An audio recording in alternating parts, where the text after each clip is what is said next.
U.S. President Donald Trump is returning to the campaign trail after being sidelined by COVID-19.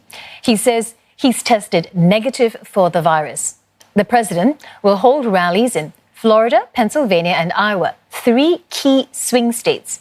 Mr. Trump has asked for an aggressive schedule that will keep him on the road every day until the election, and that's on November 3rd.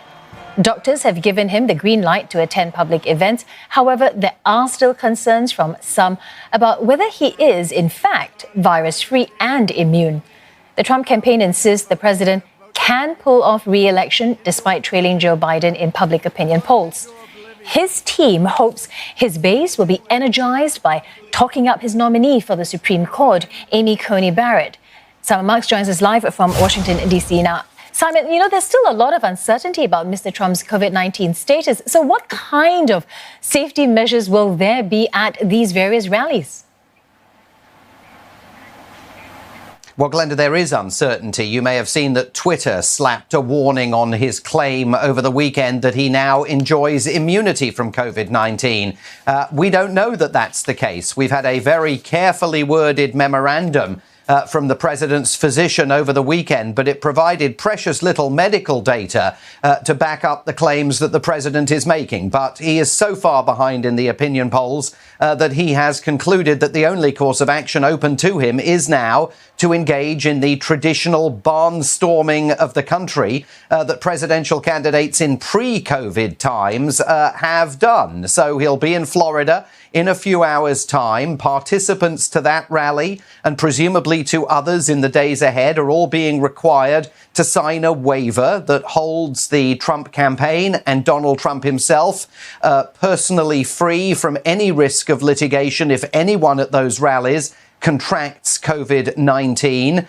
We don't know precisely what kind of safety precautions are going to be put in place. The guidelines and the restrictions vary from state to state. Florida, as you know, has reopened its economy entirely, so there's no reason why thousands of Donald Trump supporters, if they choose, can't descend on that rally site without face masks, without engaging in any kind of safe distancing, even though that is precisely the kind of behavior that the president's own public health advisor, Dr. Anthony Fauci, has warned against over the weekend. But for Donald Trump, this is now absolutely make or break. He's got to find a way this week of not just connecting with voters, but of being more disciplined in the messaging that he's presenting. All of the talk last week about Hillary Clinton's emails, about Barack Obama and Joe Biden mounting a coup against his government, all of that is obscuring his capacity to get a clear message across about why he believes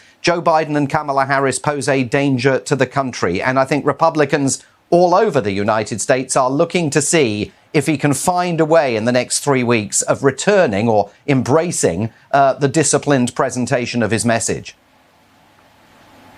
Simon, the Supreme Court confirmation hearing for Judge Barrett begins today. Will her appointment be fast-tracked, and how does that help President Trump? Well, it is being fast-tracked, Steve. I mean, it's starting today after Democrats argued it should be waiting until after the presidential election and a new president gets to choose the nominee to succeed the late Justice Ruth Bader Ginsburg. Republicans will certainly be hoping to push this through as quickly as possible and with little disruption as possible. Democrats, of course, will be seeking to disrupt these hearings consistently in a bid to delay and perhaps even derail Judge Amy Coney Barrett's confirmation hearing. I think we might hear in the next few hours Democrats pushing for COVID-19 tests to be taken by all members of the Judiciary Committee. It was notable that the chair of the Judiciary Committee, Senator Lindsey Graham, himself in a very tight re-election battle in South Carolina, has been refusing to take a COVID-19 test. And one of the reasons for that refusal is that he knows that if he were to test positive for COVID-19, it could derail his capacity to be the chairman of these hearings. So I think we can expect all sorts of parliamentary shenanigans in a bid to head this off. But at the end of the day, the Republicans have the votes. And if they choose to try and push this through in very short order, they're probably going to be able to do it.